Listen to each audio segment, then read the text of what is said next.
বিয়ের পর একটি ফুটফুটে সন্তান জন্মদানের স্বপ্ন প্রতিটি দম্পতিরই থাকে, কিন্তু অনেক সময় দেখা যায় শত চেষ্টা করা সত্ত্বেও গর্ভধারণ হচ্ছে না।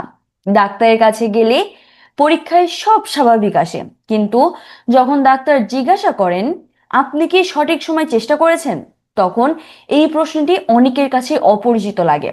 কারণ আমাদের সমাজে প্রজনন স্বাস্থ্য নিয়ে খোলামেলা আলোচনা করা হয় না, স্কুলে শেখানো হয় না, পরিবারে বলা হয় না। ফলে বেশিরভাগ মানুষই এই গুরুত্বপূর্ণ বিষয়টি না জেনেই বিবাহিত জীবন শুরু করেন। গর্ভধারণের জন্য কেবল ইচ্ছা শক্তি যথেষ্ট নয়, প্রয়োজন সঠিক টাইমিংও। প্রতি মাসে নারীর ডিম্বাশয় থেকে মাত্র একটি ডিম্বাণু নির্গত হয়, যা মাত্র 12 থেকে 24 ঘন্টা জীবিত থাকে। এই ছোট সময়ের ব্যবধানে যদি শুক্রাণুর সাথে তার মিলন না হয়, তবে সেই মাসে মা হওয়ার সুযোগ হারিয়ে যায়। তাই মাসিক চক্র বা পিরিয়ড সাইকেল বোঝা আপনার একান্ত কর্তব্য। আর এই জন্য প্রথমেই আপনাকে ওভুলেশন কি সেটা বুঝতে হবে। আপনার মাসিকের মাঝামাঝি সময়ে যখন ডিম্বাশয় থেকে ডিম্বাণু বেরিয়ে আসে, তখন তাকে ওভুলেশন বলা হয়। সাধারণত যাদের মাসিক চক্র 28 দিনের, তাদের ওভুলেশন হয় মাসিক শুরু হওয়ার ঠিক 14তম দিনে।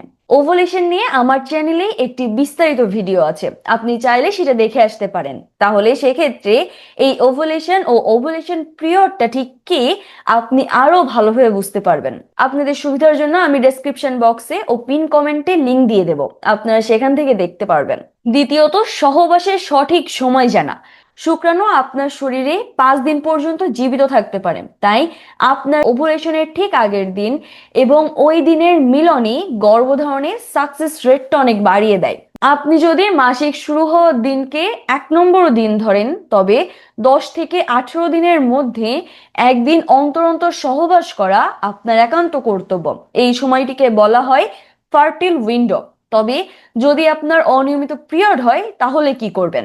যাদের পিরিয়ড সময় মতন হয় না, তাদের জন্য ওভুলেশন বোঝাটা একটু কঠিন হয়ে পড়ে। এক্ষেত্রে আপনার শরীরের কিছু লক্ষণ খেয়াল রাখতে হবে। প্রথমত, সাদা স্রাব। ওভুলেশনের সময় যোনিপথে স্রাব কাঁচা ডিমের সাদা অংশের মতন স্বচ্ছ ও পিচ্ছিল হয়ে যায়। দ্বিতীয়ত, শরীরের তাপমাত্রা। সকালে ঘুম থেকে ওঠার পর শরীরের তাপমাত্রা সামান্য বৃদ্ধি পেতে পারে। এছাড়াও বাজার থেকে ওভুলেশন প্রেডিকশন কিট কিনে আপনি আপনার উর্বর বা ফার্টিল উইন্ডো সম্পর্কে নিশ্চিত হতে পারেন। পাশাপাশি দ্রুত কনসিভ করার জন্য আপনাকে কিছু অভ্যাস মেনে চলতে হবে। আর এর জন্য প্রথমেই আপনাকে মানসিক চাপ কমাতে হবে।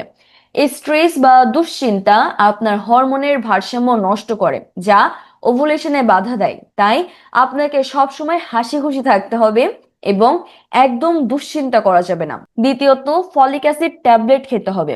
গর্ভধারণের পরিকল্পনা করার অন্তত 1 থেকে 3 মাস আগে চিকিৎসকের পরামর্শে ফলিক অ্যাসিড ট্যাবলেট খাওয়া শুরু করুন। এটি শিশুর জন্মগত ত্রুটি রোধ করতে সাহায্য করে। এবং আপনার যদি অতিরিক্ত চা কফি বা ধূমপানের অভ্যাস থাকে, তাহলে তা আজই বর্জন করুন। অতিরিক্ত চা কফি বা ধূমপানের অভ্যাস আপনার ফার্টিলিটি বা উর্বরতা কমিয়ে দেয়।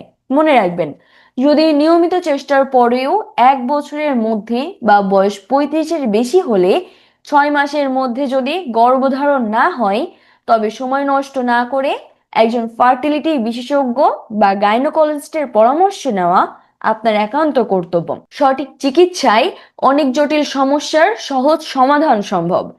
আর এই 28 দিনের সাধারণ মাসিক চক্রে মাসিক শুরুর 10 থেকে 15তম দিন হলো সবচেয়ে উর্বর সময়। তবে প্রতিটি মানুষের চক্র আলাদা, তাই নিজের চক্রের দৈর্ঘ্য বোঝা সবচেয়ে জরুরি। শরীরের লক্ষণ, অনিয়ন্ত্রিত তাপমাত্রা এবং ওভুলেশন কিটের সাহায্যে সঠিক সময় নির্ধারণ করা সম্ভব।